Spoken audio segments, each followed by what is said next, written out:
Olá, pessoal, muito boa tarde, sejam bem-vindos a mais uma live aqui no meu canal no Facebook.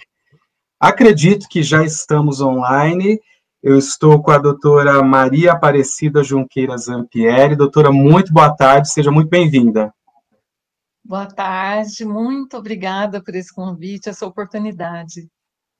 Imagina, eu que agradeço pelo seu tempo, pela disponibilidade, eu tenho certeza que vai ser um ótimo bate-papo. Mas, doutora, como eu sempre faço, antes de começar aqui oficialmente a entrevista, o bate-papo, vamos checar se está tudo certinho. A gente vai falar hoje com a doutora Maria Aparecida Junqueira Zampieri, que é conhecida como Tina Zampieri, é isso? Posso chamá-la de Tina? Isso mesmo, sim, muito com a bom. doutora Tina. A gente vai falar sobre depressão. Depressão é um assunto que não se esgota, né? Um assunto que cada vez mais os pesquisadores, estudiosos, os profissionais da área de saúde mental, clínica, procuram desvendar, porque é algo que acaba em algum momento da vida ou nos atingindo, ou atingindo uma pessoa que a gente convive, né? Algum familiar. Então, é um assunto muito delicado que eu tenho a impressão, eu particularmente, quanto mais eu leio sobre depressão, quanto mais eu busco conteúdo, mais dúvidas acabam surgindo. Então, eu agradeço muito você, doutora Tina, por essa oportunidade de compartilhar um pouco o seu conhecimento com a gente. Mas, doutora, se me permite, para as pessoas que estão nos acompanhando, eu vou fazer uma apresentação sua, para falar um pouquinho, né, para quem não a conhece, a doutora Maria Aparecida Junqueira Zampieri, que é mais conhecida como doutora Tina Zampieri.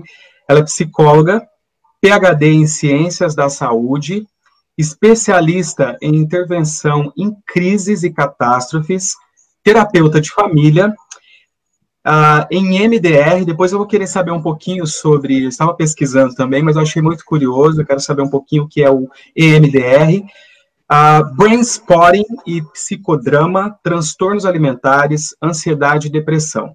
É membro da atual diretoria e coordenadora do núcleo de pesquisa da Associação Brasileira de EMDR, que está implantando uma rede de apoio à pesquisa. E também é autora dos livros Se Amo Demais, Não Amo e Codependência, o transtorno e a intervenção em rede. É isso?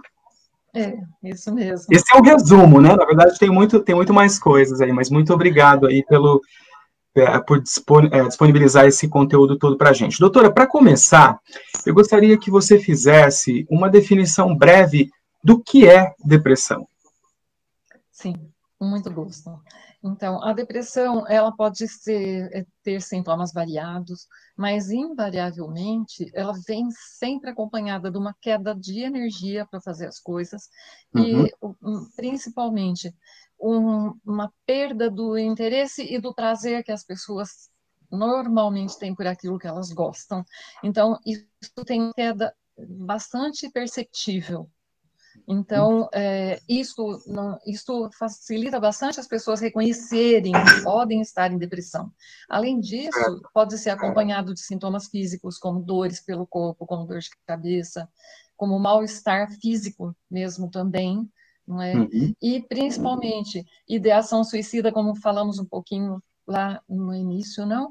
É um sintoma que pode acontecer e pode não acontecer, e é um sintoma de alto risco, porque a pessoa não tem um aviso prévio, mas ela tem pensamentos intrusivos que já vêm com a receita pronta. Então, algo do tipo, se a pessoa está dirigindo numa estrada de alta velocidade e vem vindo, por exemplo, um carro no sentido oposto, sei lá, alguma coisa assim, a receita vire agora, sabe? Então, os sintomas intrusivos de ideação suicida, eles podem vir de uma forma quase que inevitável. Então, a depressão é realmente uma doença muito grave. Como você falou... Como você falou, doutora, a falta de energia, né, perda de interesse. É fácil a gente confundir a depressão, talvez, com o estresse, ou com uma decepção, ou com uma tristeza momentânea, porque hoje também parece que virou meio moda até falar deprê, né? Ah, eu estou deprê. E aí as pessoas colocam tudo na conta da depressão. Tem uma confusão também do que é ou não depressão nesse sentido, né? Tem. Então, acho excelente essa sua pergunta. Quando a gente fala de tristeza, raramente a tristeza não está acompanhada de um disparador, de uma motivação para essa tristeza.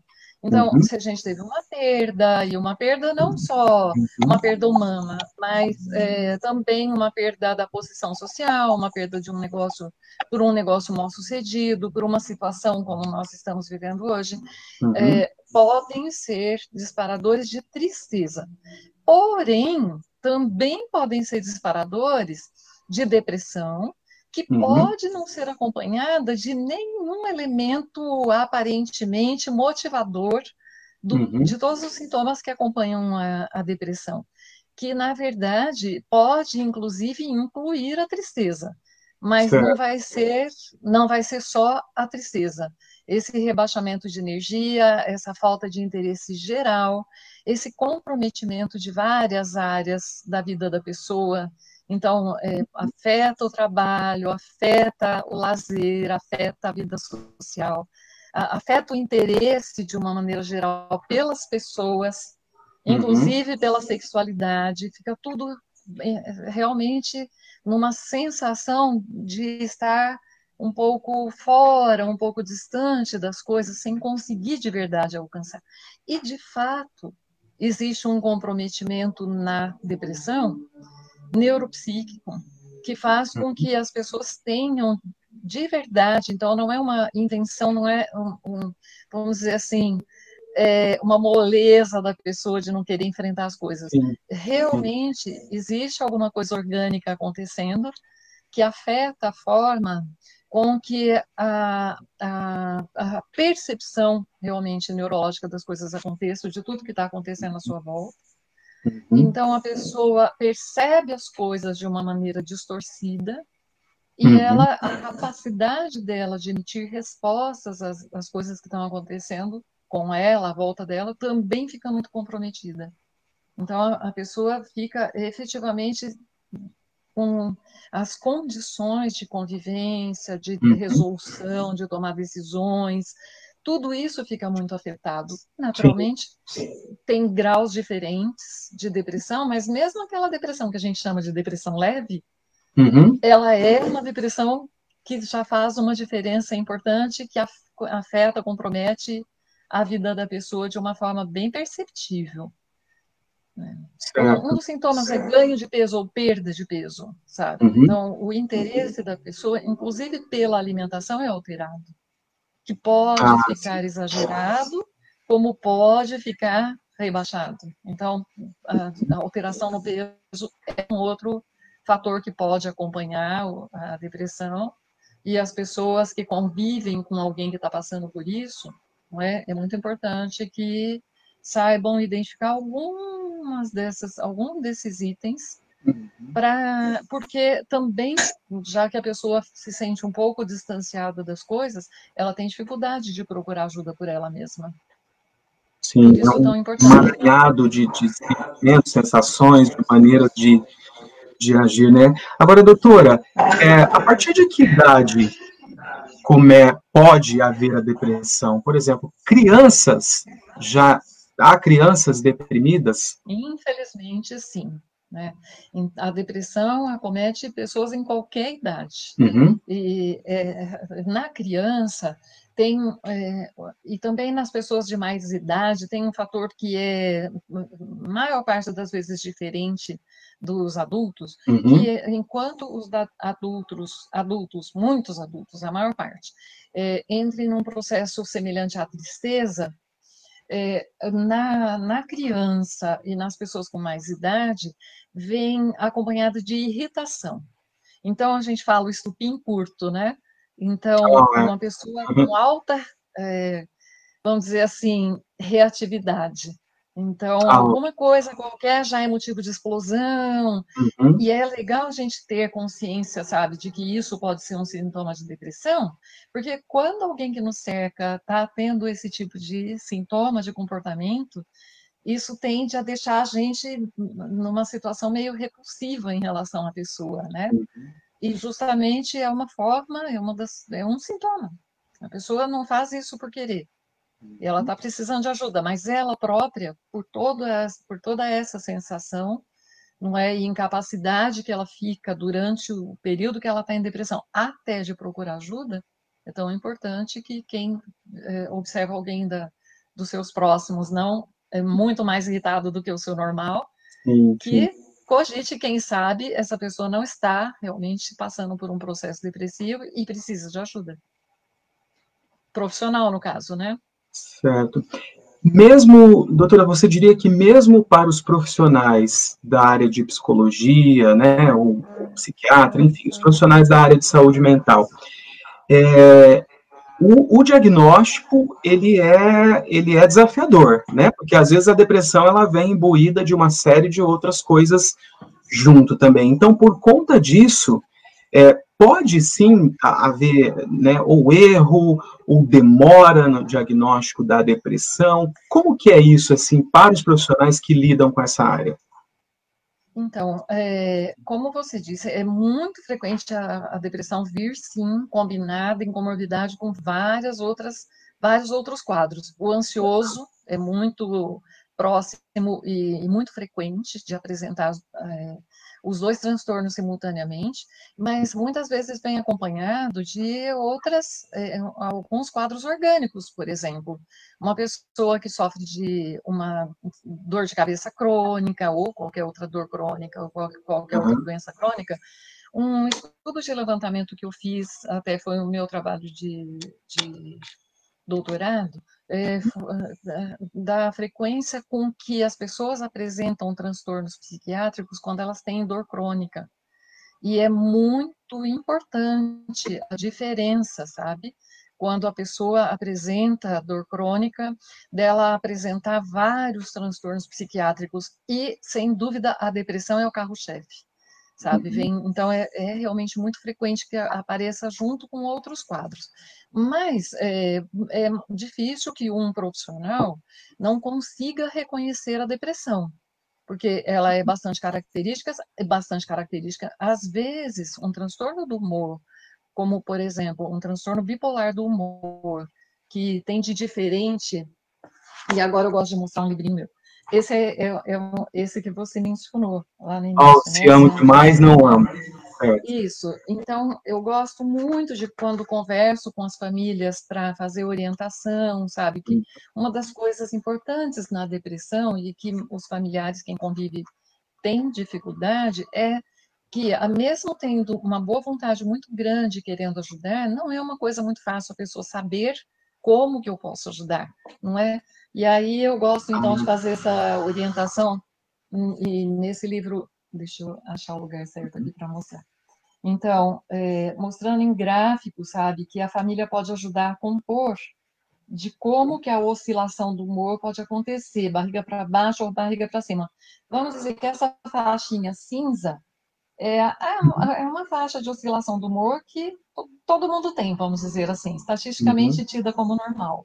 Um dia a gente está mais down, um dia a gente está mais para cima, e assim vamos, não é? Sim. Um dia mais exposto, outro dia menos, normal. Mas quando está muito abaixo, configura a depressão, que tem vários níveis, então aqui você tem leve, moderado, grave e grave com sintomas psicóticos, não é? Uhum. E também pode acontecer o oposto, da pessoa ter uma hiperenergização, que configura desde situações onde realmente a pessoa se sente, vamos dizer, anormalmente hiperdisposta. Então, a pessoa tende a começar 50 mil projetos ao mesmo tempo, não termina nenhum. Uau, eu não sabia que isso E tinha a ver com agora, depressão também, não.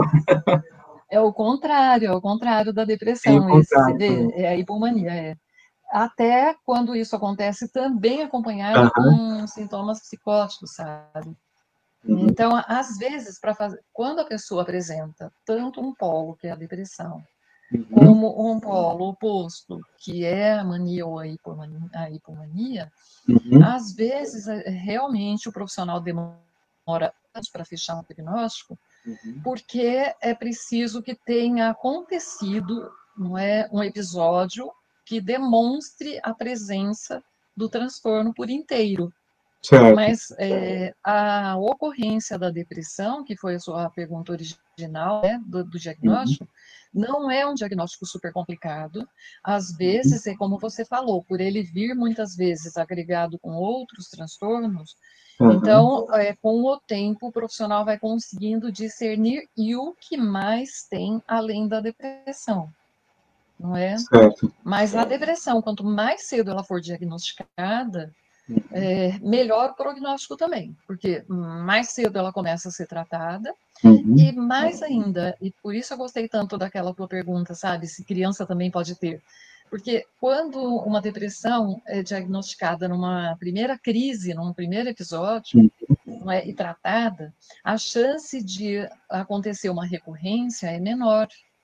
Então é muito, muito, muito importante que as pessoas saibam, sim, pelo menos suspeitar que a pessoa pode estar passando por um processo depressivo e Sim. levar para o profissional fazer um diagnóstico direitinho, não é? Geralmente, a pessoa vai precisar fazer uso de medicamentos e não é por pouco tempo, isso é outro aspecto que é muito importante ser bem Uhum. clareado, sabe, quando a gente está falando de depressão, e tem pessoas que falam assim, já melhorei, posso parar os remédios. E não é assim que É. funciona, né?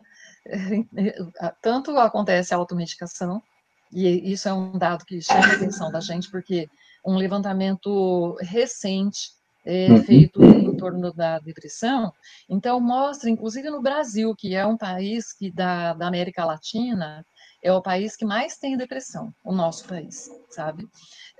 E que mostra, inclusive, aliás, os países do Sul, não é, são os países que mais apresentam transtornos depressivos e mais ao norte apresenta menos. É muito interessante essa estatística. Mas o que eu estava dizendo para você é que, assim, em torno de 50% das pessoas que têm depressão Uhum. estão efetivamente sendo tratadas medicamentosamente, mas chama muita atenção o fato de que nem 20% dessas pessoas estão também fazendo um acompanhamento psicológico. E ele é Pois muito é. importante, Fabiano, porque pelos próprios sintomas, que são difíceis da pessoa enfrentar, como pelo fato de que a depressão pode estar, sim, acompanhada de situações que aconteceram na vida, como pelo próprio fato da pessoa ter um episódio depressivo, isso é muito traumático. Porque a alteração, sabe, da vida normal para uma vida dentro do episódio da depressão é uma mudança muito grande na Uhum. vida, no comportamento, nos sentimentos, no funcionamento geral da pessoa. Então, é muito realmente traumático para a pessoa viver um transtorno depressivo. Não é? E isto pode ser um dos fatores que venha a ter oportunidade de desencadear em outros momentos, ou seja, para aumentar, para contribuir para a fragilidade maior dessa pessoa. Não é todo mundo que tem na família depressão, porque o fator genético é um deles, importante. É isso que eu gostaria de te perguntar, doutora. Como você tinha falado de alterações bioquímicas no cérebro, né, que eu sei que tem a ver com a depressão, uma dos diagnósticos aí. Então, o traço hereditário, ele existe. Existe. E é um fator importante, mas não é um fator definitivo, no sentido assim, olha, veja, uma pessoa pode herdar uma tendência para desenvolver depressão e não desenvolver Uhum. depressão, porque não é o único fator. E o contrário também pode acontecer. Alguém que Uhum. nunca teve ninguém na família com depressão e ela desenvolver depressão. Isso pode acontecer. Então, tanto para um Sim. lado quanto para o outro. Então, além do fator genético, que é sim muito importante, o fator ambiente, o fator, sabe, que vai ajudar a compor aquilo que é a capacidade da pessoa de enfrentamento das situações do dia a dia, que é a resiliência, né? Quantas vezes a gente fala, nossa, fulano tinha tudo para ser o pior dos piores, e olha que pérola, que isso. Não é, a gente diz isso, não é Sim. mesmo? Não é? Então, pois é, então a resiliência, que é essa nossa capacidade de dar a volta por cima e de fazer com que as coisas ruins sejam assimiladas com experiência de vida, isso é multifatorial. Mas um dos fatores, e eu quero aproveitar a oportunidade, em você me permitindo dizer isso, que a construção neuropsíquica é algo que acontece desde antes de nascer, Fabiano. Desde Sim. antes de nascer. Então, assim, que jeito aconteceu aquela gestação? Foi programada? Foi surpresa? Tudo bem, não é porque foi surpresa que vai ser ruim necessariamente, não é? Pois é. Então, na verdade, a gente sofre repercussão do ambiente desde antes da concepção. A Sim. gente já está sofrendo, porque hoje existe comprovação científica dos danos de ordem transgeracional. Ou seja, coisas que aconteceram. E eu não estou falando de terapia de vida passada, não estou falando disso, que desconheço e não posso falar desse tema. Certo. Mas eu estou falando de danos que hoje existe comprovação científica, inclusive com experimentos feitos com ratinhos de laboratório, sabe? De ratinhos traumatizados. Traumatismo de laboratório com ratinho é choque elétrico, né? Então, por exemplo, ratinhos submetidos a choque elétrico, para serem, eles alteram o comportamento. Ok. Aí os filhos, netos desses ratinhos, são criados longe, sem convívio com esses ratinhos que foram traumatizados. E eles apresentam comportamentos, não todos eles, alguns deles, apresentam comportamentos igualzinho do ratinho que foi traumatizado. Então, os traumas psicológicos, ditos psicológicos, não são abstratos. Eles afetam o nosso organismo verdadeiramente. Você perguntou para mim a respeito do que é o EMDR. Pois é, no EMDR a gente leva isso em conta, alterações físicas que acontecem e que mudam o nível de funcionamento de algumas regiões do nosso cérebro e que vão repercutir no comportamento, no desencadear da vida da pessoa, inclusive na tal resiliência, sabe? Então, às vezes, o seu avô sofreu situações traumáticas, não é? De traumas psicológicos, de experiências difíceis da vida, e você pode desencadear um TEPT, que é um transtorno de estresse pós-traumático, que muitas vezes vem associado com depressão, às vezes não por inteiro, mas com sintomas depressivos, sabe? E que podem estar associados a questões que foram acontecidas antes de você nascer, mas que não foram devidamente cuidadas, tratadas. E uma das coisas que as famílias fazem com muita frequência é para proteger as pessoas das próximas gerações, muitas vezes, elas ocultam coisas que aconteceram, que talvez considerasse que fossem vergonhosas, que fossem, enfim, de alguma forma constrangedoras para as próximas gerações, e é muito comum que se escondam coisas. E os segredos, não é, de família, eles são, sim, fatores estressores para as próximas gerações, sabe? Então, veja que quando a gente fala de fatores que podem desencadear, inclusive, uma depressão, nós estamos falando de uma gama muito grande de fatores. Nós não estamos falando de um fator só. Então, quando eu falei para você que amei, que você perguntou se em criança também tem depressão, é porque, além, então, desses fatores transgeracionais, o que jeito a criança, a gestação acontece, né? Com mais tranquilidade ou menos tranquilidade, isso é muito importante. E também que jeito acontece a relação familiar, principalmente, naturalmente, de quem cuida com o próprio bebê, porque um bebê não tem condições, nós humanos nascemos muito crus, não tem condições de fazer, por exemplo, um autoacalmamento. Nós não temos condições para isso. Se não tem lá a mamãe ou o papai ou quem cuida que vem acalmar o bebê não consegue se acalmar sozinho. E depois, quando vai crescendo também.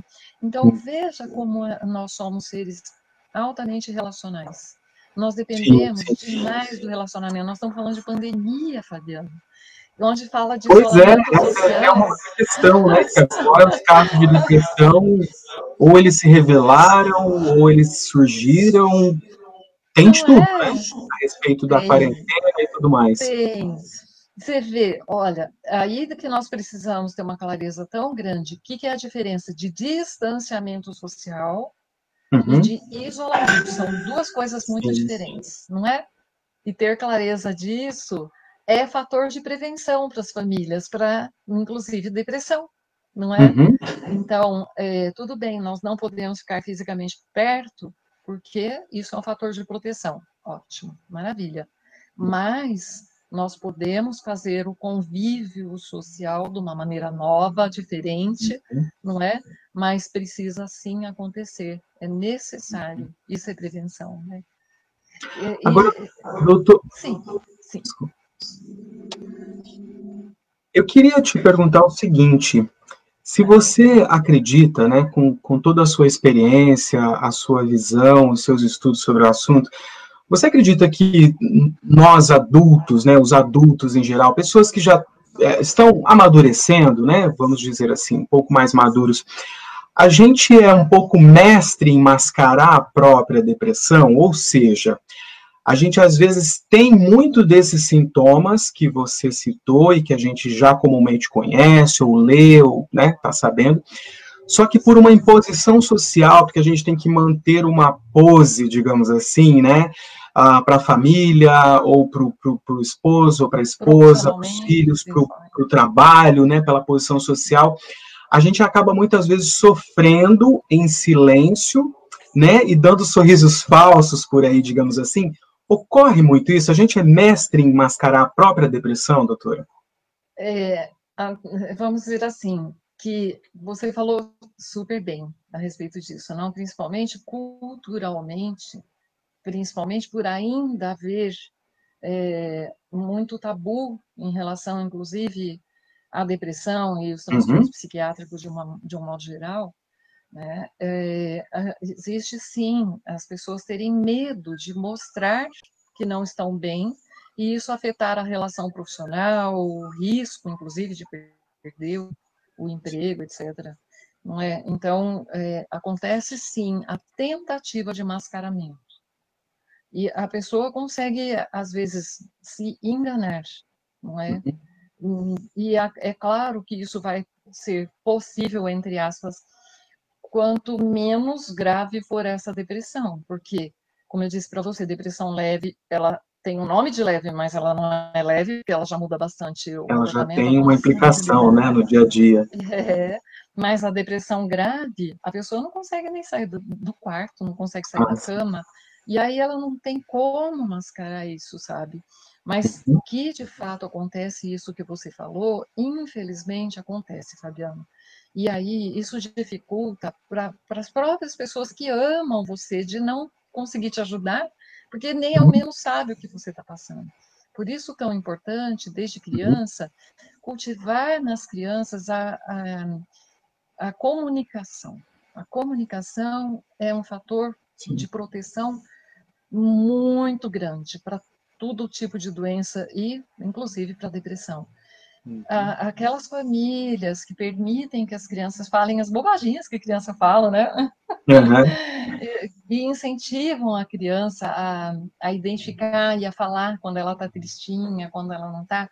É incrível. Eu sou avó e ontem eu estava com uma netinha que estava de verdade, presencialmente, que não é uma coisa frequente que eu consiga estar com ela por todo esse movimento de proteção que a gente está tentando fazer, mas enfim, nós temos os nossos combinados e ela estava presencialmente. Jogando uma brincadeira que tem os rostinhos com expressões diferentes. E ela tem 3 aninhos. E eu perguntei para ela, e o que esse aqui está? E ela diz, triste, tá bravo, tá feliz. Tá? Então, as crianças conseguem identificar, e é muito importante, sabe, que a gente brinque com elas, e essa brincadeira pode acontecer à distância ou perto, não importa, mas que as crianças aprendam a dar nomes para os sentimentos, que as crianças consigam chorar em casa, e quando elas estiverem chorando, é muito frequente que, principalmente nessa situação, dessa estadia tão diferente, né? Que nós estamos por um tempo tão prolongado com as crianças em casa e tudo mais, que também as pessoas comecem a ficar mais impacientes, né? E aí é preciso uma forte recomendação, de que precisa ter uma tolerância e uma comunicação com a criança, com o adulto que está irritado, sabe, procurar momento em que é possível conversar e perguntar o que está acontecendo, né? Para que a pessoa sinta que em casa ela pode expressar, que para os de perto ela pode expressar, para não precisar acontecer isso que você está dizendo, sabe? Da pessoa mascarar para ela mesma que ela está num processo depressivo. Processo depressivo é perigoso, pode levar ao suicídio. É muito alto o índice de suicídio entre brasileiros. É muito alto. Né? E ele está fortemente associado com a depressão. Então, é preciso a pessoa sentir que quando ela está se expressando, vai existir uma certa tolerância para ela poder se expressar. E os adultos, quando uma coisa bacana que a gente pode levar em conta, para a gente que está convivendo com alguém que entra num momento de irritabilidade alta, por exemplo, que dispara na gente uma coisa ruim, né? E a gente tem vontade de se afastar dessa pessoa. Então, isso é um sinal bacana que a gente pode tomar como um momento que pode ser um forte indicador de ajudar essa pessoa a procurar ajuda profissional. Sim. Porque, às vezes, é um indício de uma depressão que está aí acontecendo, ninguém sabe, ninguém viu, ninguém tratou, a pessoa está sofrendo, e vai me dizer que não sofre quem está em casa com alguém com depressão. É horrível. Sim, afeta tudo, né, ao redor, né, afeta todos, as relações, como um todo, né, doutora?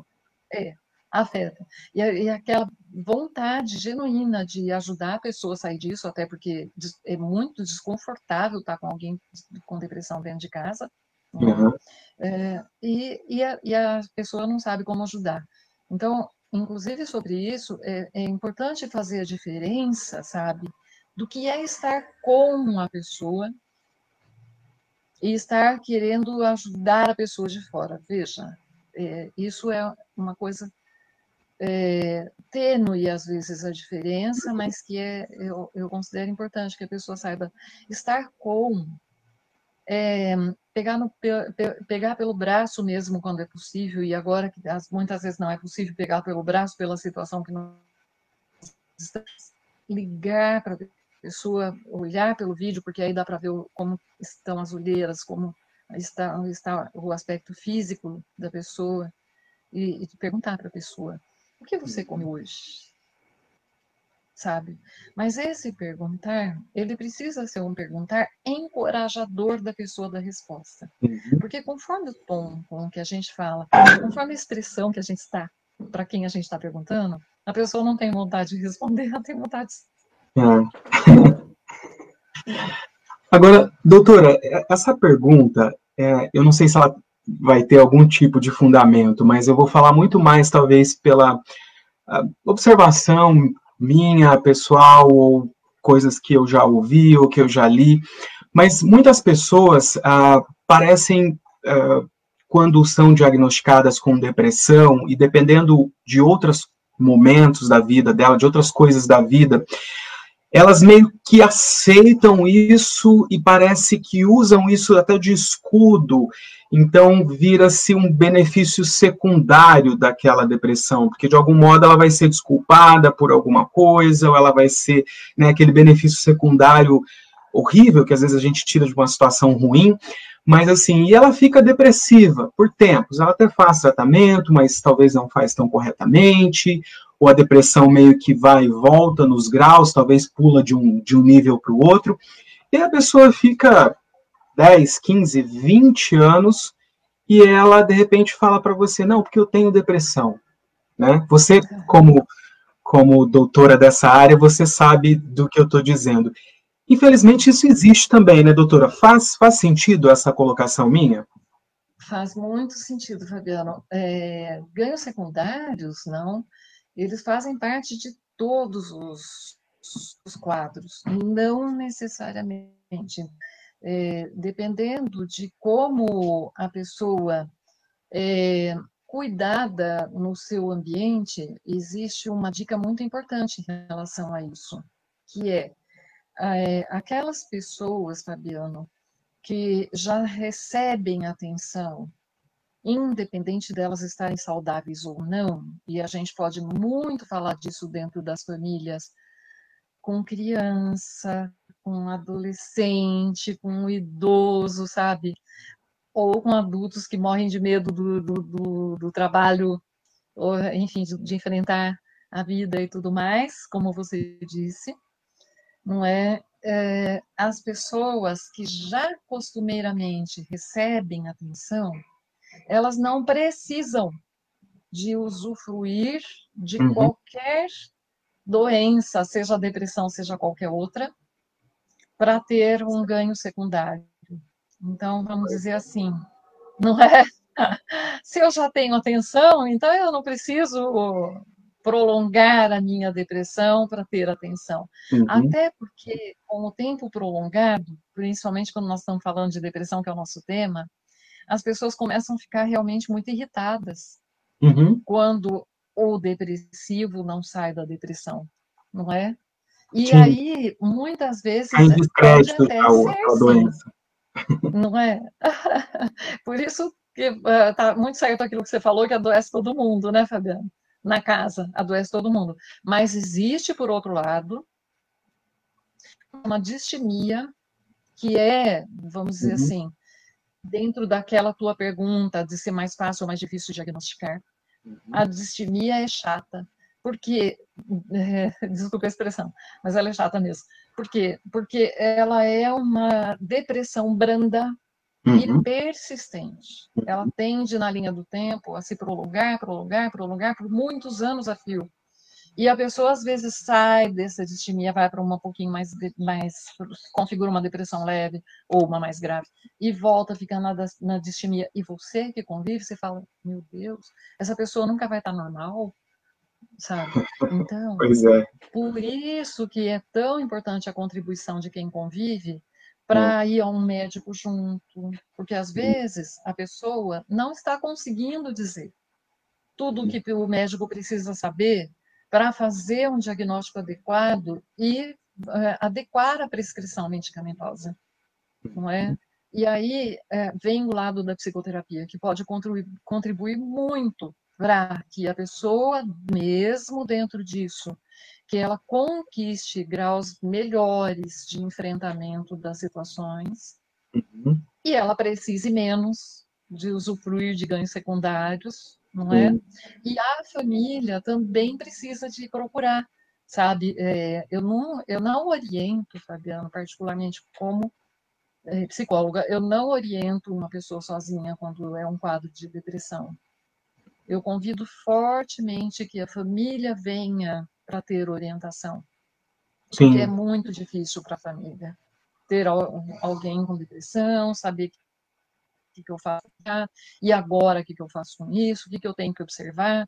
E tem uma série de coisas que a pessoa pode observar e se ajudar, e aqui Uhum. até na capa desse livrinho está escrito, é um livro para você completar, por isso mesmo, porque aí tem uma série de linhas em Uhum. branco para a pessoa completar com Ah, informações que sim. podem ser úteis Uhum. para eles familiares, sabe, aprender a perceber sinais e que comportamento eles vão ter, sabe? Então, para a própria pessoa aprender a identificar sinais prodrômicos, que são sinais que acontecem antes dela entrar na crise mesmo. E Uhum. como eu disse para você lá no começo, quanto mais cedo o diagnóstico, maior a chance de não ir lá naquela barrigona lá embaixo de uma depressão mais grave, né? E a Pois é. pessoa ir saindo mais rapidamente dela. E aí tem, entre as situações de grande importância nisso, aquela perguntinha que você me fez lá no início, que gostaria de saber um pouco mais, que é a respeito do EMDR, Uhum. sabe? Que é uma abordagem, nós temos na psicologia muitas abordagens diferentes, e é muito bom que existam mesmo, porque existem muitos estilos diferentes de pessoas, então é muito bom que existam estilos diferentes também de abordagens para o Sim. atendimento. Eu falo da abordagem do MDR, que é a que eu uso preferencialmente na minha carreira, né, na minha profissão. Então, dentro da abordagem do MDR, o que a gente leva em conta? Que os acontecimentos da vida, eles são todos, passam por um processo de primeiro vir para o cérebro da gente, para uma memória de curta duração, e depois passa pelo sistema límbico, onde é processada essa informação, e ela vai para a memória de longa duração ou ela vai embora. Se ela for uma informação pouco importante, ela vai cair no esquecimento. E se ela for uma informação mais importante, ela vai ficar aí guardadinha como uma experiência de vida e enriquecendo, não é? Claro, uma pessoa com mais experiência de vida, com menos experiência de vida, tem uma diferença muito grande para tudo aí, né? Que a gente tem que enfrentar nessa vida. Agora, o que é que acontece? Que aquelas memórias que foram mais impactantes, o cérebro da gente não dá conta de fazer essa digestão adequadamente. Sim. E aí é que vamos dizer, essa memória é guardada de uma forma mal adaptativa, e essas memórias armazenadas de uma forma inadequada nas nossas redes neuronais gera sintomas.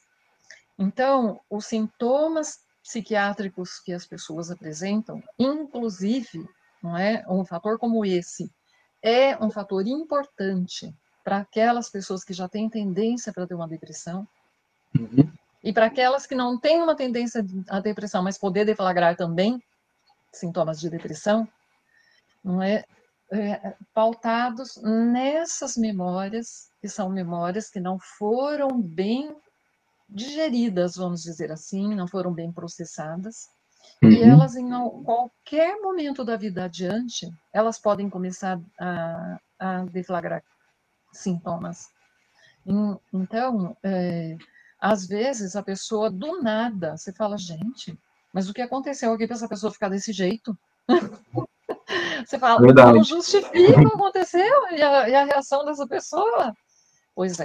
Mas essa coisinha desse tamanho que aconteceu, que a gente fala que foi a gota d'água, né? Então, essa gota d'água é uma expressão muito usada, mas ela faz sentido dentro desta abordagem do EMDR. Porque o que significa, na verdade, é que aquele acontecimento, muitas vezes o tom de voz de uma pessoa que ela nunca viu, pode disparar na pessoa sintomas que estão associados com o evento-chave, com o evento original de uma coisa que aconteceu na vida dela faz tempo, ela nem lembra, ela nem consegue fazer esse tipo de associação, mas que está associado e que vai gerar sintomas como a explosividade, por exemplo, não é? Que também é um sintoma muito associado com depressão, né? Então, quando você, através desta abordagem, você acessa essas memórias e promove a digestão adequada destas memórias por estimulação cerebral bilateral, que é o que a gente usa nesta abordagem do EMDR, então, as memórias ficam guardadinhas, vamos dizer, de uma forma adequada, e aí elas passam a funcionar como deviam, né, como experiência de vida. Sim. Então, elas param de É um gerar ressignificado, sintomas, né, que vai ser dado àquele evento. Às vezes, só o fato de você conversar sobre uma coisa ruim que aconteceu, para algumas situações e para algumas pessoas pode ser suficiente. A gente fala que teve um insight, mas na maioria das situações isso não é suficiente. É preciso que não é mais do que compreender apenas. Por exemplo, uma pessoa que viveu uma situação difícil lá na infância com os pais, não é? E tudo mais, ou na escola, que são as coisas que mais frequentemente acontecem. E a gente faz uma questão absoluta de dizer, nós não estamos aqui para culpabilizar pai e mãe, porque nós temos certeza absoluta que tudo que um pai e uma mãe fizeram era o melhor que eles podiam na época, era o melhor. Mas, às vezes, aquele melhor não foi melhor para a criança. Às vezes, foi um jeito desajeitado de lidar com uma situação. E, às vezes, foi um jeito desajeitadinho de lidar com uma situação que aconteceu muitas vezes. Mas isso de trauma de T pequeno, de T minúsculo, trauminha. Mas um trauminha repetitivo, hoje já existe esse reconhecimento pela Organização Mundial de Saúde. A nova versão, que é da CID, que é a CID-11, não é? Tá? Que tem a descrição de todas as doenças, faz esse reconhecimento, classificando isso como trauma complexo, sabe? Que são traumas pequenos e repetitivos que acontecem principalmente como eventos adversos da vida na infância, e pode acontecer ao longo de toda a vida. Você olha e fala, mas só por isso? Bom, só por isso, mas aconteceu de uma forma repetitiva. Então, acontece o que nós chamamos de retraumatização. E aquilo vai comprometendo as redes neuronais e vão se tornando alvos de deflagrar por situações do presente os sintomas associados com aquelas questões, inclusive agravando a depressão, inclusive servindo como estupim, sabe, deflagrador de uma nova crise de depressão, até em quem não teria, sabe, vamos dizer, essa propensão. Então, é muito importante que a gente faça essa profilaxia das memórias, das coisas que nós vivemos, e que a gente não minimize situações que aconteceram com as pessoas, de dizer, tipo, puxa, mas só por isso essa pessoa está assim? Cada um sente diferente, né? Cada um interpreta, tem um filtro diferente. Principalmente porque em cima de que história de memórias está esse evento tão pequenininho que aconteceu, né? Aí é a principal coisa. Doutora, olha, é incrível, desde o começo aqui da nossa conversa, da nossa entrevista, cada resposta sua me gera umas 5 perguntas no mínimo. Então daria para a gente fazer assim uma série, né? Porque realmente o assunto é complexo. Eu acho que, né, sempre vai ter algo a se discutir. E como eu te disse, eu teria várias outras perguntas. A gente está agora já com quase 50 minutos, nem parece, de bate-papo. Eu tenho ainda mais 2 perguntinhas para a gente finalizar, mas assim, como às vezes eu foco tanto na entrevista, eu esqueço de interagir um pouco com as pessoas, né, que estão nos acompanhando. Então, em primeiro lugar, eu quero agradecer a Cecília Dionísio, que né, foi a ponte para essa nossa entrevista. A Cecília prontamente, como sempre, né, sendo essa ponte maravilhosa, nos ajudando. Enfim, Cecília, muitíssimo obrigado por me colocar em contato com a doutora Tina, né, foi fundamental aí. Então, você faz parte aqui também dessa entrevista. E eu estou vendo aqui, ó, eu vou só falar uns nomes rapidinho, doutora, se me permite. Sim, claro. Inclusive, devem ser também até contatos seus. Eu estou vendo, ó, Rose Rodrigues, Carla Teixeira Ramalho, Neise Amin Ferreira, Ana Paula Fonseca Zampieri. Essa deve ser parente sua. Minha filhadinha. Isso. Freitas Neide, Adriana Vieira, a doutora Rafaela Garreta, que é aqui dos Estados Unidos, uma advogada, também deixou um recadinho aqui,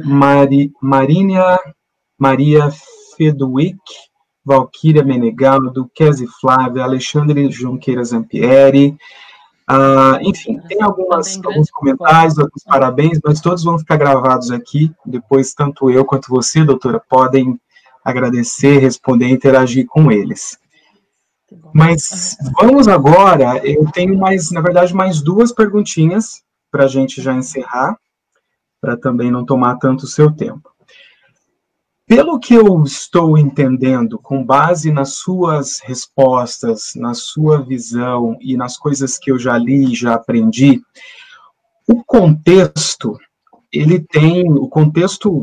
cultural, econômico, social, ele tem uma relação extremamente direta com a depressão. E a educação também, pelo que eu estou vendo, porque quanto melhor você é educado, esclarecido, né, e que tem afeto nessa educação, mais você fica blindado, digamos assim, porque inevitavelmente muita coisa está acontecendo, né, muita coisa acontece. Mas por que eu disse isso? A gente vive um momento em que a cobrança e a pressão em cima de nós é muito grande. Não que as outras épocas não tiveram, né? Os primitivos tinham cobrança por achar comida. Cada época tem o seu desafio, mas o que eu quero dizer é que ultimamente está muito claro para a gente que existe uma cobrança social muito grande para responder a padrões da sociedade, quer sejam físicos, quer sejam intelectuais, quer sejam político-partidários, existe uma cobrança muito grande, né? Existe a cobrança que a gente próprio desenvolve também, que é muito baseada na expectativa que os pais e os professores têm da gente, às vezes eles botam muita expectativa, ao invés de ajudar, nos atrapalha, né? E existe aquela, e agora, as redes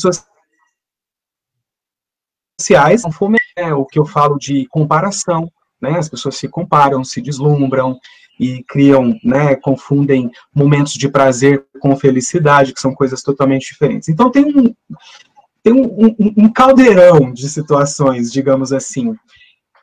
Tudo isso, doutora, tudo isso é uma bomba relógio para desencadear a depressão em todos nós. Faz sentido isso? Total, faz sentido totalmente. O contexto é importante. Como eu disse para você lá, desde antes de a gente nascer, desde antes da gente ser fecundado, não é? E continua importante por toda a vida da gente.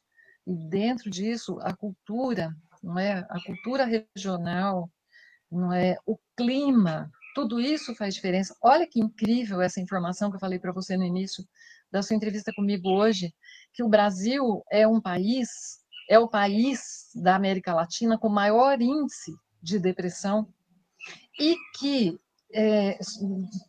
eu acho surpreendente essa informação. Os países do sul do Brasil são os países com índices mais altos de depressão do que os países do norte, não é? Existe fator clima, existe. Olha o que você conversava um pouquinho comigo, não é? A gente Antes da falou um pouco entrevista. antes de entrar ao vivo aqui, né? Que o clima aqui em Mesmo. Boston, que é de muito Não é? frio, proporciona muito caso de suicídio. Isso mesmo. E você ainda falou que pena, não? Entre brasileiros é muito Sim. importante. Então, veja que a questão cultural e transcultural também nós temos que levar em conta. Que o clima, olha o que você falou do clima daí, tão severo por tantos meses, e olha Londres também, não é? Como que eles também sofrem com isso e com muita depressão, um índice muito alto de depressão. Mas o fator relacionamento é um fator altamente deflagrador dentre as coisas múltiplas aí que podem levar a uma depressão. E, por outro lado, o lado bom disso é que também esse mesmo fator relação pode ser altamente preventivo, não é? De aumentar a resiliência para a pessoa estar mais saudável de uma maneira geral. Como eu disse em algum momento para você, o primeiro regulador de humor que nós temos é o cuidador primário, seja mãe, seja quem está ali cuidando, o pai, quem cuida. É o primeiro regulador afetivo, o regulador das nossas emoções. Uma criança não tem condições sozinhas de se acalmarem. Uma criança não tem condições sozinha de se acalmar, mas ela, mediante a interação, então é de fora para dentro, veja que interessante, é a regulação do humor da criança. Inicialmente, depende exclusivamente do exterior. Olha como que pai e mãe precisa ser bem cuidado, gente, pela nossa sociedade. Olha a responsabilidade social sobre um cuidador de criança. Tem países que protegem que a mãe não trabalhe fora, o cuidador primário não trabalhe fora por 6 anos até, sabe? Isso é prevenção. É mais barato fazer prevenção do que fazer o serviço curativo. Pois E é. nós temos que investir nisso. Fazer prevenção, então tá. Então é o relacionamento familiar. Então, uma criança, quanto mais ela vai crescendo, mais ela vai tendo condições de perceber não só que jeito quem cuida dela faz com ela e consegue acalmá-la, mas ela vai dando conta de apreender um universo mais largo no entorno dela. Então, ela Sim. começa a apreender como está o clima afetivo da casa. Então, não adianta falar assim, deixa a criança lá no quarto e vai brigar na cozinha, sabe? O melhor é encontrar jeitos melhores dos adultos se relacionar e não precisar ficar brigando muito. Que não é uma coisa fácil de falar e não é muito fácil de fazer. E quando nós estamos falando de tempos de pandemia, Uhum. isso é uma das coisas que são alarmantes, não é? Dentro do processo que Sim. nós estamos vivendo, da convivência, vamos dizer, forçada, né? Por um tempo maior, não é? Uhum. E em outros tempos eu tive a oportunidade de acompanhar profissionais se aposentando na CESP, e era incrível o índice de divórcio pós-aposentadoria daqueles Uhum. profissionais que trabalhavam longe, falavam, não vejo a hora de aposentar e poder morar em casa, e quando ia morar em casa, divorciava. Então, nós podemos esperar aqui, não é, no andar da pandemia e pós-pandemia, um número grande de divórcios também, não? Tá Então, mas por outro acontecendo. lado, a gente pode usufruir disso, sabe, Uhum. para descobrir formas diferentes de relacionar, mais interessantes de relacionar, e fazer isso propositalmente.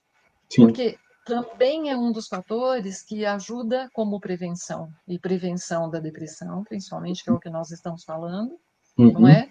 E de aumento da imunidade. Sim. Então, promover, sei lá, alguma coisa, combinar, vamos dizer assim, ó, o casal inteligente, não é? É o casal que está dentro de casa e que não é na hora que está com sangue aqui que é hora de conversar, sabe? É, Tá. eu sou terapeuta de família também. Quando eu atendo um casal, por exemplo, eu digo: a hora que te vem aquela coisa que dá vontade de você explodir, você se fecha no banheiro. Se fecha no banheiro. Fica Espera lá, passar, né? espera passar. Lava o rosto, espera passar. Lavar o rosto, aliás, é uma das formas de mudança de estado, tá? Que muda o nosso sistema neuropsíquico. Tem Uhum. uma influência, uma repercussão no sistema vagal e põe a gente em condições melhores, diz o Dessa. Então é bom ir no banheiro, porque no banheiro você pode lavar o rosto, você pode ficar com os pulsos embaixo d'água, acalmar o sangue que está fervendo. E Sim. aí, a É hora que uma você boa já. dica aí. Não é? E aí, a hora que, sabe, passou um pouquinho Uhum. aquele fervo, né? Então aí, vamos conversar um pouquinho. Mas o Sim. conversar não precisa ser a história de pôr em pratos limpos a relação. Para, conversa de pouquinho, sabe? Conversa um pouquinho isso. Mas, por favor, acha um jeitinho de pôr no fim da conversa um motivo para dar risada. Porque rir também é preventivo, sabe? Também melhora o Muito nosso bom. sistema imunológico. Então, é outra dica, hein? Ó, duas já. Então, Então vai lá, já estamos acalma, prevenidos já. não é? E isso vai ter uma importância muito grande como preventivo para a depressão também, não é? Muito bom. Então, veja, é preventivo para uma convivência melhor dentro dos Uhum. tempos de pandemia e preventivo para depressão. As duas coisas, não é? Tá certo. Doutora, 1 hora de conversa, que delícia. Muitas informações boas, né? Como eu disse, é um tema amplo, né? Consegui dar uma pincelada aí, mas eu quero agradecer demais ao seu tempo, a sua disposição em compartilhar as informações. Tem uma informação que eu gostaria de compartilhar, mesmo não tendo sido pergunta. Posso? Pode? É isso que eu ia te perguntar, suas considerações Ah, tá bom. finais. Veja, nesses tempos que nós estamos vivendo, tamanhas dificuldade, não? Eu queria deixar informado e bem claro que não só aqui, a nossa clínica, ciclo de mutação, não é? Psicoterapia e pesquisa, oferece um serviço para aquelas pessoas que estão na linha de frente, tá? Nos trabalhos essenciais, e como você já disse lá no início, não é? Eu sou vice-presidente da Associação Brasileira de MDR, que oferece também um serviço totalmente voluntário, não? Tanto é voluntário da associação como é voluntário o nosso aqui do Ciclo de Mutação. Para aquelas pessoas que estão, no caso da associação, tá? Na saúde, no serviço da saúde, na linha de frente do enfrentamento da pandemia. E nós temos profissionais treinados para isso, sabe? Para fazer esse atendimento totalmente online, tá? Respeitando aí todas as regras, não é, que são necessárias para isso, com toda a precaução, dentro da metodologia do EMDR, fazendo esse atendimento. São 174 profissionais prontos para esse atendimento. Nós não temos 174 pacientes sendo atendidos ainda hoje. Ou seja, nós temos bastante recurso, e quanto mais isso tiver divulgado, não é melhor, porque nós precisamos muito que os profissionais de saúde estejam bem, para que, você sabe, lá ainda amarrando com as perguntas que você me fez, um dos sintomas da depressão é o comprometimento da memória, da atenção, e nós precisamos que os nossos profissionais de saúde e de outras profissões essenciais também estejam funcionando bem, não é? Dentro daquilo que precisa. Nós sabemos que, infelizmente, em muitos lugares, não é, de uma forma não tão adequada, as pessoas correram para a rua no momento que se abriu um pouquinho. Nós estamos tendo respostas que são difíceis, não é, da gente aceitar em relação a isso, porque realmente em muitos lugares aumentou muito aí o número, não é, de casos e tudo mais, mas esse suporte psicológico até para que a pessoa consiga, sabe, assimilar mais adequadamente a informação do porquê precisamos e suportar, ficar em casa, suportar tudo que é necessário, não é? E assimilar de vez que muitas mudanças que aconteceram nesses tempos de pandemia vieram para ficar. Ou seja, isso que a gente está chamando aí de novo normal, né? De fato, muito novo, não é? Já está tendo e veio para ficar e vão acontecer, não? Nesse normal. E vamos torcer para que no novo normal a gente consiga ter uma prevenção maior a esse tema, que eu agradeço muitíssimo o teu convite sobre a depressão. Tá certo, doutora. Eu que agradeço, muito obrigado.